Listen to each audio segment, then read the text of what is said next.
కైలాస పర్వతం మీద time travel కుదురుతుందా? సో, రీసెంట్‌గా నేను గూగుల్‌లో కూడా సెర్చ్ చేసి చూస్తే, మన టయానికి దానికి చాలా డిఫరెన్స్ అయితే ఉంది. అంటే మనకి నైట్ 9 అయితే, అక్కడ 12 ఏఎం చూపిస్తుంది. నేను అదే షాక్ అయ్యా. సో, నిజంగా కైలాస పర్వతం మీద ఈ టైం ట్రావెల్ అనేది జరుగుతుందా? అసలు మానస సరోవర్‌లో ఈ టైం ట్రావెల్ ఎలా కుదురుతుంది? సో, రీసెంట్‌గా జరిగిన రీసెర్చ్‌లో అయితే ఏం చెప్తున్నారు సైంటిస్ట్స్? ఈరోజు వీడియోలో అయితే తెలుసుకుందాం. సో, వీడియోని ఎవరైతే కొత్తవారు చూస్తున్నారో ఇంట్రెస్టింగ్ స్టోరీస్ కోసం మన ఛానల్ని తప్పకుండా అయితే సబ్స్క్రైబ్ చేసుకోండి. సో, చూస్తున్నారు కానీ తక్కువ మంది సబ్స్క్రైబ్ చేసుకుంటున్నారు. ఈ టాపిక్లోకి వెళ్ళిపోదాం. సైన్స్ ప్రకారం కైలాస పర్వతం మానస సరోవరం వెనక ఉన్న నిజం ఏంటి? వివరించలేని కొన్ని విషయాలు కాదు, చాలా విషయాలు అయితే ఉన్నాయి. ఇక బహుశా మానవులైనా మనకు వాటిని వివరించడానికి ఏ పదం చెప్పాలో మనకే తెలియదు. కానీ కైలాస పర్వతం, మానస సరోవర్ సరస్సు అలాంటి ఒక ఆసక్తికరమైన విషయం ఇక్కడ చెప్పొచ్చు. ఇక శాస్త్రీయ వివరణ ధిక్కరించే అనేక కథలు, పౌరాణిక కథలు కూడా ఉన్నాయి ఇక్కడ. కానీ అది మొత్తం ఊహించుకొని చెప్పేదని ఏ విధంగానూ సూచించదు. సో, కైలాస మానస సరోవర యాత్ర హిందువులకు అత్యంత పవిత్రమైన తీర్థయాత్రల్లో ఒకటిగా పరిగణించబడుతుంది. ఇక ప్రతి సంవత్సరం కైలాస యాత్రను వేలాది మంది యాత్రికులు శివుని దీవెనలు పొందేందుకు, తమ పాప విముక్తిని పొందేందుకు అయితే ఇక్కడికి వస్తారు. ఈ అత్యంత అట్రాక్షన్ భౌగోళిక నిర్మాణాలపై శాస్త్రీయ కాంతిని పొందడానికి అయితే ఇప్పుడు తెలుసుకుందాం ప్రతిదీ. ఇక మానస సరోవర్ సరస్సు, రక్షస్థల్, ఈ రెండు సరస్సులు కైలాస పర్వతం పాదాల వద్ద అయితే ఉంది. ఇక మొదటిది శివుడు, బ్రహ్మ, భగవానుడు అంశాలుగా ఈతున్న సరస్సుగా పరిగణించబడద్దు. సో, అందువలన అత్యంత పవిత్రమైనది. ఇక రెండవది దాని వ్యతిరేకతగా పరిగణించబడుతుంది. ఈ రెండు సరస్సుల్లో ఆకర్షణీయమైన విషయం ఏంటంటే, మానస సరోవరం ఒక మంచినీటి సరస్సు అయితే, రాక్షస్థాల్ ఉప్పు నీటిని కలిగి ఉంటుంది. అన్ని జీవరాశులను కోల్పోయింది. ఇక రాక్షస్థాల్ ప్రపంచంలోని ఎత్తైన ఉప్పు నీటి సరస్సు. ఇక రహస్యంగా పరిగణించబడే మరో అంశం ఏంటంటే, వాతావరణం గాలిగా మారినప్పుడు కూడా మానస సరోవర్ సరస్సు ప్రశాంతంగా అయితే ఉంటుంది. అయితే వాతావరణం ఎలా ఉన్నప్పటికీ రాక్షస్థాల్ అల్లకూలంగా అయితే ఉంటుంది. ఇక కైలాస మానస సరోవర్ దగ్గర కాలం వేగంగా ప్రయాణిస్తుంది. ఇక కైలాస మానస సరోవర్ యాత్రకు వెళ్ళే వ్యక్తులు యాత్రలో జుట్టు, గోళ్ళు పెరుగుదల రేటును ఎందుకు వేగంగా అనుభవిస్తారో ఎవ్వరికీ తెలియదు. కానీ చాలామందికి అయితే ఇది జరిగింది.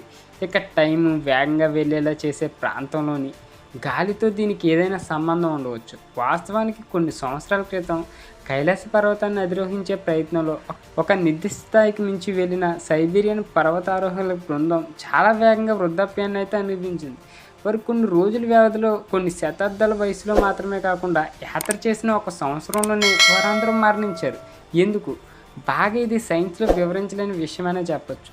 ఇక కైలాస పర్వతాన్ని హిందువులు, హిందూ కాణాల వల్లే అక్షం ముందుగా అయితే పరిగణిస్తారు. ప్రపంచ అక్షం, సో ప్రపంచ స్తంభం, ప్రపంచ వృక్షం లేదా ప్రపంచం యొక్క కేంద్రం. ఇది భూమి స్వర్గం కలిసే బిందువు అని విశ్వాసులు భావిస్తారు. ఇక కైలాస పర్వతం యొక్క గణనీయమైన ఆంక్ష వంటి లక్షణాల కోసం మనం గూగుల్ మ్యాప్స్లో కూడా ఒక హామీ కూడా ఇస్తుంది.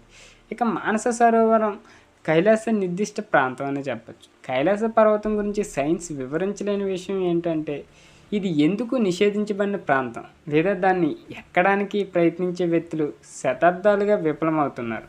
కైలాస పర్వతం ఇంకా అధిరోహించిన పర్వతం. ఇటీవల చరిత్రలో మనిషికి ఎక్కిన దాఖలాయే లేదు. సో, హిందూ విశ్వాసులు దీన్ని గొప్ప గౌరవప్రదమైన ప్రదేశంగా అయితే భావిస్తారు. అందువల్ల దీన్ని అధిరోహించడం పురుషులు లేని స్వర్గాన్ని అతిక్రమించినట్లయితే భావిస్తారు. ఇక హిందువులు ఈ దివ్య ప్రాంతం యొక్క పవిత్రతను దెబ్బతీయాలని కోరుకోరు. ఎందుకంటే అలా చేయడం వల్ల అక్కడ అతిదేంద్రియ శక్తులకు భంగం కలుగుతుంది. అనేక శతాబ్దాల క్రితం మిలరేప అనే టిబెటన్ సన్యాసి కైలాస పర్వతం ఎక్కి చేరుకున్నాడని జానపద కథలు అయితే చెబుతున్నాయి. అయితే అతను తిరిగి వచ్చినప్పుడు ఆ ప్రదేశం యొక్క పవిత్రతను పరిగణలోకి తీసుకుని మళ్ళీ అక్కడికి వెళ్ళవద్దని అందరినీ హెచ్చరించాడు. ఇటీవల సంవత్సరాల్లో చాలామంది నిపుణులైన పర్వతారోహకులు కైలాస పర్వతాన్ని అధిరోహించడానికి ప్రయత్నించారు, కానీ వారు దాన్ని చేయలేకపోయారు. కానీ వారి మార్గంలో అనేక అడ్డంకులను కూడా ఎదుర్కొన్నారు. కైలాస పర్వతం కంటే చాలా ఎత్తుగా ఉన్న ఎవరెస్ట్ శిఖరం చాలాసార్లు అధిరోహించిన శిఖరమే కదా. సో, కైలాస పర్వతం ఒక పిరమిడా? సో, కైలాస పర్వతంపై అనేక శాస్త్రీయ అధ్యయనాలు నిర్వహించబడ్డాయి. అది కలిగి ఉన్న విస్మయపరిచే శ్రేణి లక్షణాల గురించి కొంత అర్థం చేసుకోవడానికి ప్రయత్నించారు, కానీ ప్రయోజనం లేకపోయింది. ఆకర్షణీయమైన విషయం ఏంటంటే, ఈ ప్రాంతంలోని పర్వతాలన్నీ కోణాల్లో ఉండగా కైలాస పర్వతంపై నుండి వక్రంగా ఉంటుంది. ఇక కఠినమైన శివలింగం ఆకారంలో ఉంటుంది. కొండలపై మంచు లేనప్పుడు కూడా ప్రకృతి శివుని జలాభిషేకం చేస్తున్నట్టుగా లేదా కైలాస పర్వతం వద్ద అయితే కనుక్కున్నారు. రష్యా శాస్త్రవేత్తలు ఒకప్పుడు కైలాస పర్వతం నిజానికి మానవ నిర్మిత పిరమిడ్ అని, అది విశ్వాసానికి కేంద్రమని అయితే చెప్పారు. దీన్ని నిర్మించడానికి కొంతమంది మానవాతీత జీవులు బాధ్యత వహిస్తారా, మాకు నిజంగా తెలియదు అనేది చెప్తున్నారు వాళ్ళు. ఇక కైలాస పర్వతం స్థానాలను మారుస్తుంది. ఈ పర్వతానికి ఉన్న మరో రహస్య లక్షణం ఏంటంటే ఇది స్థానాలను అయితే మార్చడం. సో శిఖరాన్ని చేరుకోవడానికి ప్రయత్నించిన దిగ్భ్రాంతికి చెందిన పర్వతారోహకులు తమ యాత్రలో సమయం, స్థలాన్ని కోల్పోయారు. తద్వారా మళ్ళీ తిరిగి వచ్చారు. ఇక ఓం జపం. యాత్రికులు ఈ ప్రాంతంలో ఉన్నప్పుడు ఓం యొక్క కంపనం ధ్వనిని తరచుగా అనుభవిస్తారు. దీని శాస్త్రీయ వివరణ అయితే లేదు. అయితే ఇది శాశ్వతమైన యోగి అయిన శివుడు ఓం అని జపిస్తున్నాడని అయితే నమ్ముతారు. కైలాస యాత్ర నిజంగా ప్రతి హిందువు కనీసం ఒక్కసారైనా వెళ్ళవలసిన యాత్ర. సో ఈ ప్రాంతం యొక్క ఆధ్యాత్మిక శాంతి, ప్రశాంతత, అందానికి అవధులే ఉండవు. సో ఇలాంటి మానస సరోవరం దగ్గర కానీ, కైలాస పర్వతం దగ్గర కానీ నిజంగా ఒక టైం ట్రావెల్ అనేది జరుగుతుందని అయితే సైంటిస్ట్కే అంతు చెక్కిన ఒక రహస్యం అక్కడ ఉందని అయితే చెప్తున్నారు.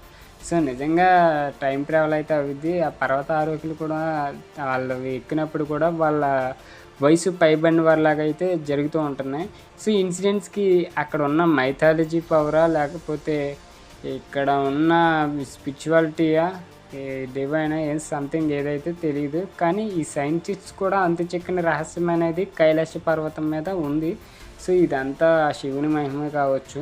సో ఎవరి నమ్మకం వాళ్ళదే. కానీ అక్కడ అతిథేయంత శక్తులు ఉన్నాయని అయితే అర్థమవుతాయి. కానీ కొంతమంది ఏమో అర్థం చేసుకోలేరు. అర్థం చేసుకోలేని గురించి అయితే మనం చెప్పవసరం. ఖచ్చితంగా అయితే అక్కడ టైం ట్రావెల్ అయితే జరుగుతుంది. సో వీడియో నచ్చినట్లయితే తప్పకుండా లైక్ చేయండి. ఇలాంటి ఇంట్రెస్టింగ్ స్టోరీస్ కోసం మన ఛానల్ తప్పకుండా సబ్స్క్రైబ్ చేసి మీ ఫ్రెండ్స్కి షేర్ చేయండి.